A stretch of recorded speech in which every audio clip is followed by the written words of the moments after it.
Hai hai hai. Selamat datang kembali di channel Min Donghua. Kali ini kita akan melanjutkan cerita Donghua, Battle Truck di Heaven. Nggak pakai lama lagi, langsung aja kita ke ceritanya. Check it out.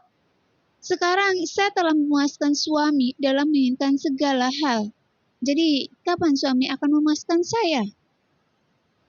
Sambil berbicara, Yuyan menekan dada Xiaoyan, bahkan wajah menjadi semakin bersemangat. Kemudian mata indahnya sepertinya penuh dengan harapan Xiaoyan akan setuju berkultivasi ganda dengannya. Anda harus tahu, dalam menjalin hubungan itu membutuhkan waktu untuk berkembang, dan beberapa hal perlu dibiarkan berjalan sebagaimana mestinya. Seperti halnya berlatih kultivasi, hal itu akan terjadi secara alami. Xiaoyan berkata dengan serius. Mendengar itu, Yuyan sama sekali tidak marah, tapi dia justru menunjukkan senyuman yang berbeda. Sepertinya dia sangat menyukai Xiaoyan seperti ini. Avatar Tuan Jahat tidak ada di alam iblis semua orang suci sekarang. Jadi, apakah Anda ingin pergi sekarang? Kata Yuyan perlahan. Tepat ketika Xiaoyan mendengar ini, tiba-tiba Xiaoyan merasa ada yang tidak beres. Bagaimanapun adegan ini sepertinya pernah terjadi di suatu tempat sebelumnya. Pada saat ini, dalam pikiran Xiaoyan tiba-tiba dia ingat seekor kelinci dalam kehampaan. Kelinci ini berbulu besar, dan dia naik dan turun membentuk garis bergelombang. Mengapa kelinci ini bisa muncul? Tapi sepertinya bagian ingatan saya tentang ini bisa begitu kabur. Sepertinya saya tidak bisa mengingat apapun. Apakah saya telah melupakan sesuatu? Memikirkan hal ini, ekspresi Xiaoyan tiba-tiba berubah, sehingga Yuyan bertanya dengan tergesa-gesa. Namun ketika Xiaoyan berpikir dengan hati-hati, Xiaoyan hanya bisa merasakan sakit kepala yang luar biasa. Kemudian dia segera menggelengkan kepalanya dan mencoba untuk tidak mengingatnya lagi.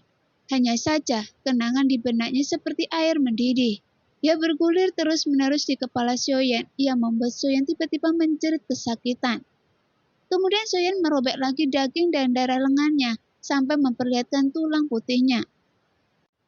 Chen Xianyuan? Chen Xianyuan, siapa Anda? Di bawah rasa sakit kepala yang sangat parah, Xiaoyan tiba-tiba pingsan lagi di aula semua orang suci. Xiaoyan bahkan tidak tahu sudah berapa lama Xiaoyan pingsan. Tepat ketika Xiaoyan sadar kembali, dia pelan melihat sekeliling dan tubuhnya sudah dibalut dengan warna pink. Setelah Xiaoyan mendapatkan ketenangannya, dia sepertinya memikirkan sesuatu. Kemudian dia tiba-tiba menyentuh tubuhnya. Pakaian saya masih ada. Tubuh Xiaoyan perlahan. Menurut Anda, saya ini siapa? Suara Yuyan tiba-tiba terdengar pelan. Kemudian Xiaoyan melihat sekeliling dan dia bisa menebak. Ini pasti kamar kerja Yuyan. Sampai akhirnya Xiaoyan sadar kembali. Tiba-tiba merasa merinding. Karena meskipun pakaiannya masih ada, tapi celananya sudah hilang. Di mana celana saya? Segera Xiaoyan duduk dan segera mengeluarkan celana dari cincinnya, kemudian dia segera memakainya. Pada saat ini, Yuyan sedang berdiri di depan Xiaoyan. Sekarang dia mengenakan tule yang sangat tipis, sehingga garis dan permukaan bentuk tubuh menggambarkan keindahan yang sempurna. Apa yang Anda lakukan pada saya? Xiaoyan tiba-tiba bertanya dengan sedikit cemberut. Apa yang Anda ingin saya lakukan? Setelah Anda pingsan sebelumnya, Anda tidak bisa berdiri. Jadi, sekalipun saya ingin melakukannya, saya tidak bisa melakukannya. Kata Yuyan sambil tersenyum manis. Setelah dia selesai berbicara, Yuyan berjalan mendekati Xiaoyan. Saat ini, dia mengenakan tule dan dipisahkan oleh selapis benang. Kemudian dia menempelkan tubuhnya pada Xiaoyan. Jelas, dengan sentuhan seperti itu, jika itu orang lain, ini bisa dikatakan tidak banyak orang yang mampu menanggungnya. Suami, sekarang Anda sudah bangun. Apakah Anda ingin melakukan sesuatu? Kata Yuyan sambil mengembuskan aroma wangi ke telinga Xiaoyan. Bagaimanapun, suasana di sekitar sudah sangat tepat. Jadi Yuyan jelas tidak akan membiarkan kesempatan ini berlalu begitu saja. Hanya saja, Xiaoyan tiba-tiba menutupi kepalanya. Kemudian dia membelah kepalanya yang sakit. Kemudian dia mendorong Yuyan menjauh dan dia terhuyung keluar. Jelas, kali ini Xiaoyan tidak berpura-pura, karena saat Xiaoyan mencoba mengingat sesuatu, dia akan mengalami sakit kepala yang tidak tertahankan. Ini kedua kalinya saya pingsan seperti ini. Memori apa itu? Dunia nyata Xuan Yin, kelinci. Seperti saya telah melupakan sesuatu yang penting. Sambil berbicara, Xiaoyan segera bergegas keluar dari rumah Gua Yuyan. Kemudian Xiaoyan menarik nafas dalam-dalam.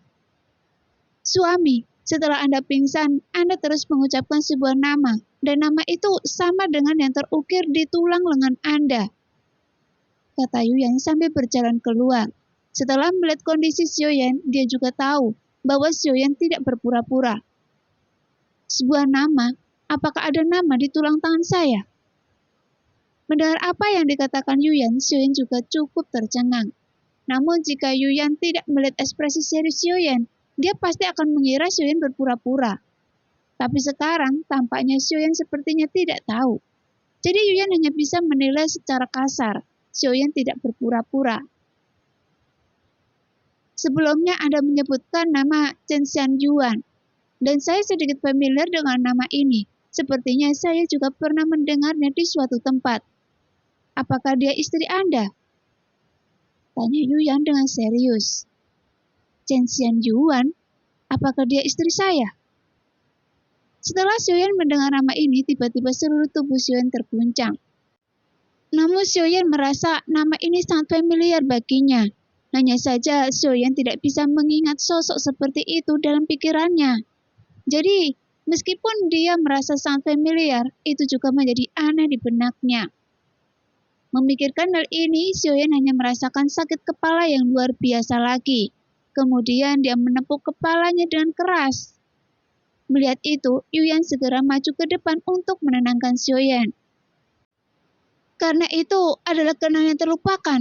Berhentilah memikirkannya. Mendengar itu, Xiaoyan menjadi semakin kesakitan. Jadi, Yuyan segera meletakkan telapak tangannya di jubah Xiaoyan. Kemudian sebuah kehangatan yang lembut tiba-tiba menyebar ke seluruh tubuh Xiaoyan, yang membuat suasana hati Xiaoyan berangsur-angsur menjadi tenang sekarang. Ayo pergi, saya akan membawa Anda untuk menemukan avatar dari Tuan Jahat. Setelah mata Xiaoyan menjadi lebih lembut dan mendapatkan ketenangannya, Yuyan perlahan membuka mulutnya dan berkata perlahan. Mendengar itu, Xiaoyan mengangguk pelan. Sepertinya dia sudah melupakan semua yang terjadi sebelumnya. Namun saat dia melihat pemulihan Xiaoyan, mata Yuyan tiba-tiba sedikit berubah. Chen Xianyuan, saya ingat, dia adalah seorang wanita dari dunia lain. Meskipun dia tidak terlalu kuat, tapi dia memiliki banyak akal. Dan saya pernah menjalin hubungan dengannya sebelumnya. Pada akhirnya, saya tidak tahu apa yang terjadi. Mengapa saya harus berjuang? Dan sepertinya saya tidak dapat mengingatnya lagi. Ini menggunakan hukum mata untuk memaksa Anda untuk melupakan bagian dari ingatan Anda. Tapi Anda mengukir namanya pada tulang Anda sendiri untuk memastikan bahwa Anda tidak akan melupakannya. Ternyata, Yang Mulia benar-benar orang yang tergila-gila, kata Yuyan sambil tersenyum. Saya tidak tahu apakah wanita ini dan saya bisa memiliki hubungan seperti itu dan membiarkan saya tidak pernah melupakannya. Jawab Xiaoyan dengan bingung. Namun Xiaoyan tidak hanya bicara lagi. Sebaliknya, dia segera mengeluarkan kompas. Tidak perlu menggunakan kompas. Katakan saja pada saya di mana tempat itu, kata Xiaoyan perlahan. Setelah Yuyan menyebutkan masalah ini sebelumnya, suasana hati Xiaoyan tiba-tiba berubah. Sekarang sepertinya Xiaoyan sudah kembali normal. Lembah serangga visi, kata Yuyan dengan aneh. Buka celah ke lembah serangga visi. Xiaoyan langsung memerintahkan kehendak Dewa Iblis Abadi. Tepat ketika kata-kata Xiaoyan keluar, mata Yuyan sedikit menyipit. Karena setelah beberapa saat, Yuyan melihat sebuah retakan di depan mereka berdua benar-benar muncul di depan mereka berdua. Sepertinya kehendak Dewa Iblis Abadi sebenarnya mematuhi perintahnya sepenuhnya. Dan saya khawatir, dialah satu-satunya orang yang bisa memperbaiki penghalang dunia kuno Dewa Iblis Abadi. gumam Yuyan di dalam hatinya. Setelah celah kehampaan muncul, Xiaoyan segera maju selangkah, dan tubuhnya langsung memasuki celah itu. Pada saat yang sama, Yuyan juga mengikuti Xiaoyan dengan cermat. Karena perpindahan ruang semacam ini seharusnya menggunakan kekuatan aturan yang sangat kuat. Dan hanya kehendak dunia atau dewa abadi yang lebih kuat yang bisa melakukannya. Tapi perpindahan ruang semacam ini itu juga adalah ujian yang cukup besar bagi tubuh dan jiwa seseorang. Karena semakin jauh jaraknya, maka semakin besar tekanannya. Sehingga Xiaoyan juga merasa kepalanya pusing. Bagaimanapun dalam proses antar jemput antar ruang, dia merasa seolah-olah jiwanya sedang dikeluarkan dari tubuh utuhnya. Hanya saja, itu hanya bertahan untuk sementara waktu. Kemudian perasaan ini tiba-tiba hilang begitu saja. Pada saat ini, mereka berdua juga sampai di suatu tempat yang bernama Lembah Serangga Visi. Dan tempat ini juga cukup gelap. Sepertinya Xiaoyan berada di sebuah bintang atau benua tertentu. Segera Yuyan menunjuk ke suatu arah, dan dia hanya berjalan dengan Xiaoyan, menyapu menuju lembah serangga. Sebelumnya, avatar Tuan Jahat telah mengembangkan kecerdasan spiritualnya sendiri, dan dia disegel di sini. Jika Anda ingin melihatnya, satu-satunya cara adalah dengan membuka segel ini. Yuyan segera menjelaskan kepada Xiaoyan. Mendengar itu, Xiaoyan melihat lingkungan sekitarnya. Sepertinya itu adalah beberapa kehampaan yang disatukan. Dan itu tampak seperti cermin yang pecah berkeping-keping. Sebelumnya, Anda harus tahu bahwa avatar ini sangat kuat. Jika dengan kekuatan Anda saat ini, jika Anda ingin mengendalikan avatar ini, mungkin akan ada beberapa kesulitan. Nah, demikianlah cerita hari ini. Terima kasih yang sudah menonton video Min Earth sampai selesai. Sampai jumpa di video selanjutnya. Bye-bye.